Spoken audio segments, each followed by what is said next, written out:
एक अत्यंत गंभीर मुद्दे पर आपके पास आज फिर आए हैं इस मंच से। अडानी जी की काली करतूतों के बारे में हमने इस मंच से, कांग्रेस पार्टी ने, श्री राहुल गांधी ने, हमारे अध्यक्ष ने लगातार सच सामने लाने का काम किया है। इस मंच से हमने वो सारे सवाल उठाए हैं जो आज इस देश के मन में हैं कि इस देश के प्रधानमंत्री, उनकी चुनी हुई सरकार, उनके तमामों मंत्री, उनके सांसद, पूरा तंत्र भ्रष्टाचार से घिरे गौतम अडानी को बचाने में क्यों लगा हुआ है। पर सच को छुपाया नहीं जा सकता है। भले मोदी जी और उनका पूरा तंत्र आज अडानी जी का बचाव करें, सच तो अंततोगत्वा सामने आएगा ही आएगा। लेकिन आज मैं इस मंच से आपको अडानी जी के समधी की कहानी सुनाती हूं, और वो कहानी सुनानी जरूरी है क्योंकि वो भी एक भगोड़े हैं। वो भी देश पर करोड़ों रुपए की चपत लगाकर मेहुल भाई और नीरव भाई की तरह भाग चुके हैं। अडानी जी के समधी हैं, उनका नाम है जतिन मेहता। नाम तो आपने सुना ही होगा। Winsome diamonds, forever precious jewellery, Suraj diamonds, इन सब के मालिक हैं। याद आना चाहिए आपको, ये वही कंपनियां हैं जिन्होंने पंजाब नेशनल बैंक और तमाम अन्य भारतीय सरकारी बैंकों पर चपत लगाई 7,000 करोड़ रुपए की। $1 बिलियन की चोरी कर कर यह आदमी हिंदुस्तान से भाग गया, दूसरी जगह का नागरिक बन गया, और सरकार ने आंखों पर पट्टी और मुंह में दही जमाकर कुछ भी नहीं किया इसके खिलाफ। यह जतिन मेहता अडानी जी के समधी की कहानी है। लेकिन हम ये कहानी इसलिए सुना रहे हैं क्योंकि जतिन मेहता के भागने में, उनके पैसे के गबन में, उनकी काली करतूतें पूरी तरह से अडानी स्कैम से जुड़ी हुई हैं। मैं बहुत कुछ कहने से पहले थोड़ा सा जतिन मेहता और उनकी पत्नी जी के बारे में आपको और बता देना चाहती हूं। जतिन मेहता जी की लड़की की शादी गौतम अडानी के बड़े भाई विनोद अडानी की लड़के से हुई है, इसलिए वो परिवार के समधी हैं। अब इससे ज्यादा घनिष्ठ संबंध दूसरा शायद ही कोई होता होगा। जतिन मेहता और उनकी पत्नी ने 2 जून 2016 को भारत की नागरिकता छोड़कर कैरिबियन में, जो अंतरराष्ट्रीय टैक्स हेवन है, सेंट किट्स में, वहां की नागरिकता ले ली। वहां से एक्स्ट्राडिशन की हमारे पास कोई ट्रीटी नहीं है। सरकार फिलहाल हाथ ही मल रही है। अगर आप सरकार के सर्वोच्च व्यक्ति से पूछ लीजिएगा कि क्या कार्रवाई हो रही है, तो नील बटा सन्नाटा।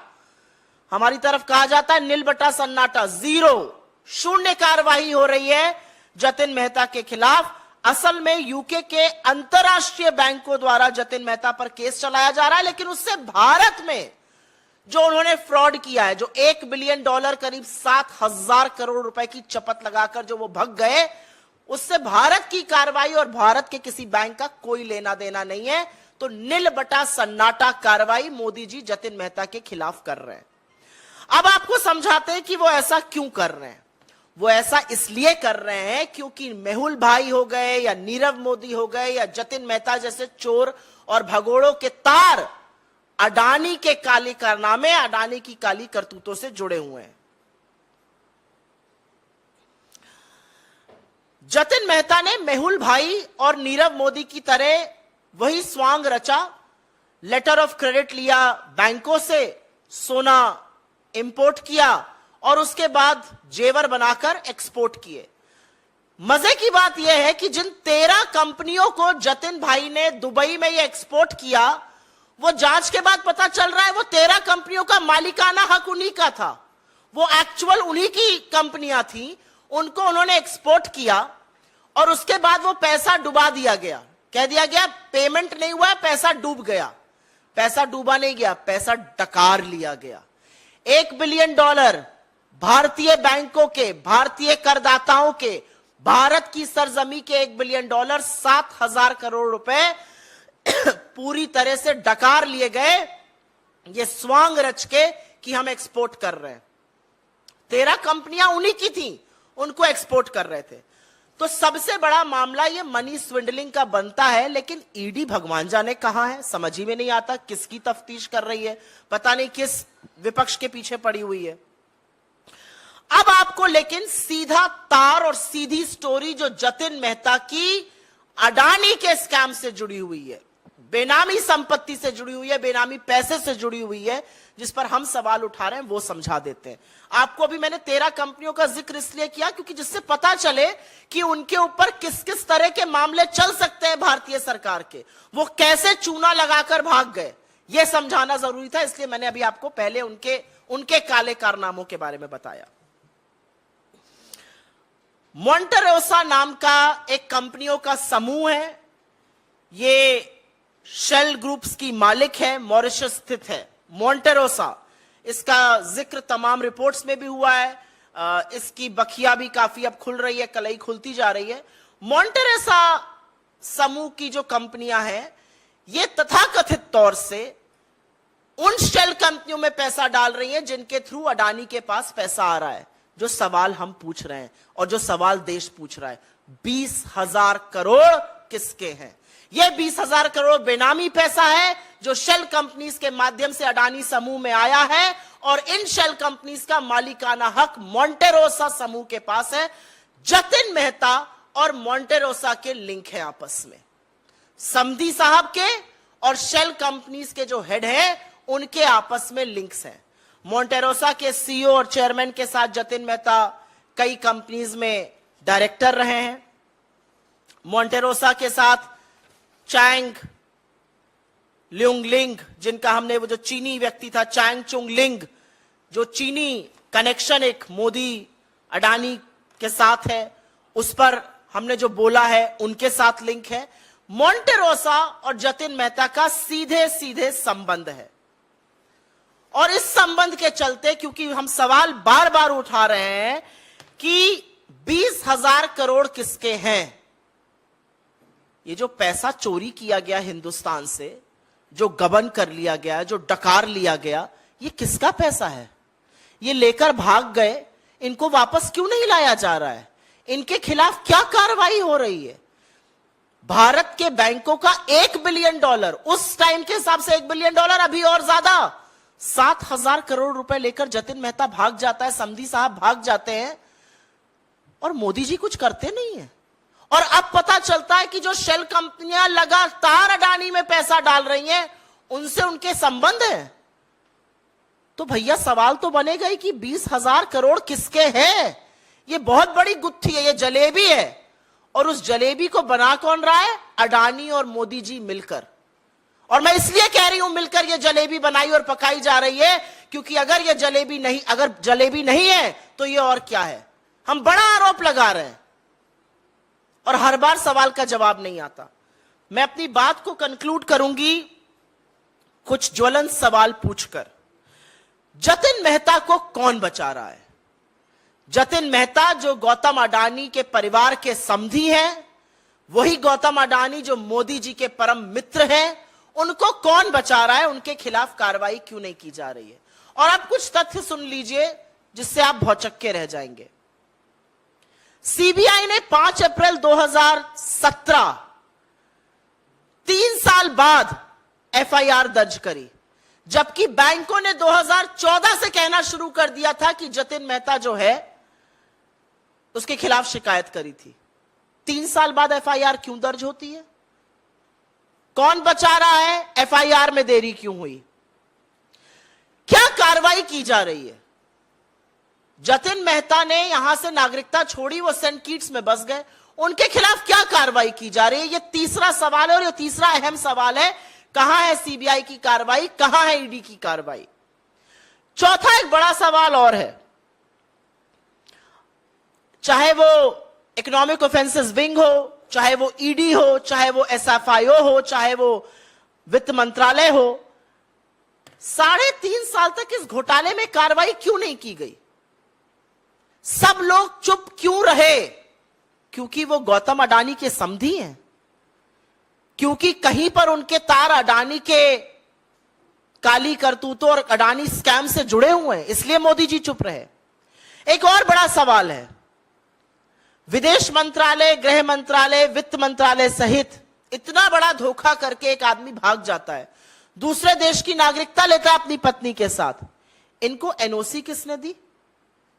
यह बड़ा सवाल है। ऐसे नागरिकता नहीं मिल जाती है। No objection certificate Jatin Mehta ji जैसे आदमी को किसने दिया? जतिन मेहता जो 7,000 करोड़ की चपत लगाकर, भारतीयों का पैसा लेकर, चूना लगाकर, गबन कर डकार कर भाग गया, और जिसका अडानी से लिंक है, अडानी के घोटाले से लिंक है, उसको एनओसी किसने दी दूसरी जगह की नागरिकता लेने के लिए? और ऐसी जगह की नागरिकता जहां से आप उसको वापस नहीं ला सकते। यह बड़ा सवाल है। किसने साइन किया उस फाइल पर? किसने NOC the?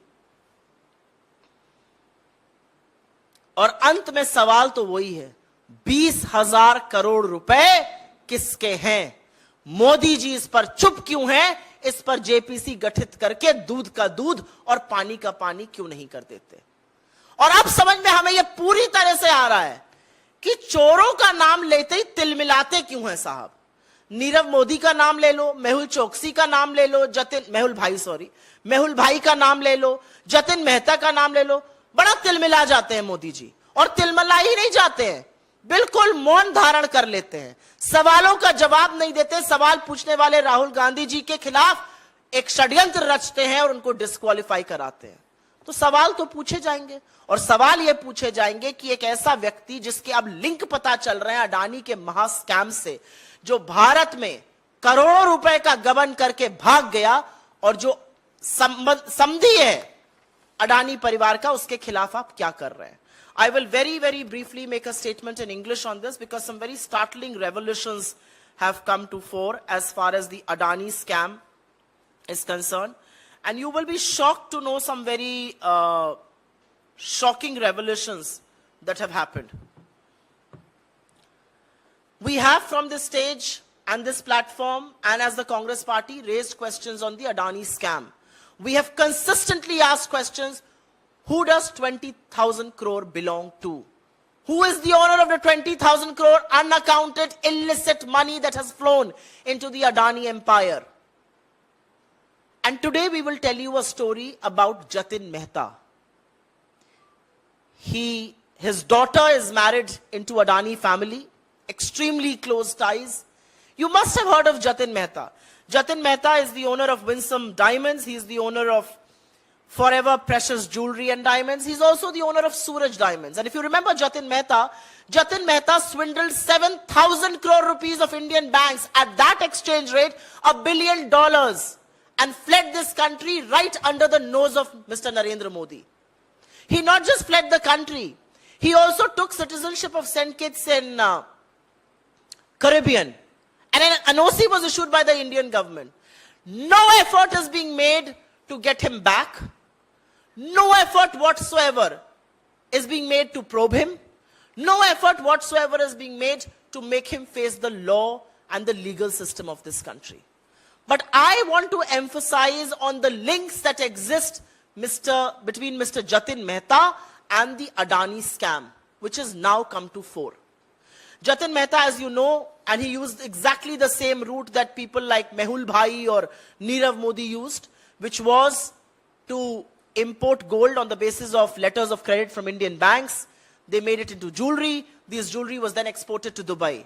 It's shocking that the 13 companies to which this jewelry was exported in Dubai were eventually all owned by Jatin Mehta and his family.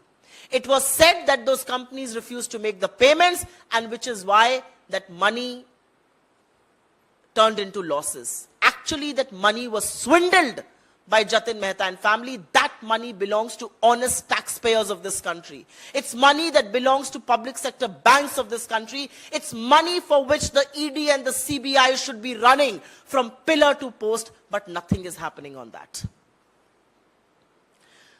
The bigger story here, however, is that Jatin Mehta has a direct link to the Adani scam.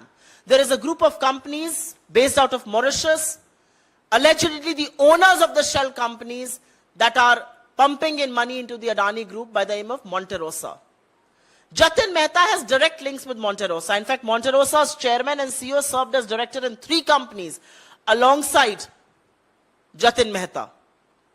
Monterosa also has links with Chang Chongling, the Chinese suspicious national who is a part of the Communist Party of China and who've been talking about very frequently. But the question is, why is the government not acting against these fugitives? Why is the government not acting against people like Jatin Mehta or Mehul Bhai or Nirav Modi? Where has that probe reached? And which is why we are only raising some relevant questions. Who is protecting Jatin Mehta? Why is the might of the Indian law not chasing him? What about the EOW, the SFIO, the CBI, the ED? Why are they not probing him? Why was an FIR registered 3 years, over 3 years, after the banks first said that Jatin Mehta is defaulting and he could be swindling money? And more than anything else, on 2nd June 2016, when the Prime Minister was Mr. Narendra Modi, right under his nose, Jatin Mehta and his wife took the citizenship of St. Kitts in the Caribbean. Who gave him an NOC? Who gave him a no objection certificate? Why was that no objection certificate issued to a fugitive who had swindled Indian money and who of course now has direct links to the Adani scam? Because there are direct links between Jatin Mehta and Monterosa, will the Indian government now probe Jatin Mehta further? And the eventual question is, who does 20,000 crore belong to? Where is that unaccounted Benami money coming from? Who is the owner of 20,000 crore rupees? And we of course now understand that why does Mr. Modi get so unnerved each time we talk about swindlers and fugitives like Nirav Modi or Mehul Bhai or Jatin Mehta? Because they are all eventually linked to his best friend Gautam Adani. They are all eventually linked to the scam, the biggest scam that has unfolded in the history of India, which is the Adani Gate. He refuses to answer questions on Adani. He refuses to answer questions on Nirav Modi, on Mehul Choksi, on Jatin Mehta. But through a conspiracy, he will disqualify Rahul Gandhi. The reality is that these are proofs before Indian institutions, Indian agencies. When will they act? That's the question.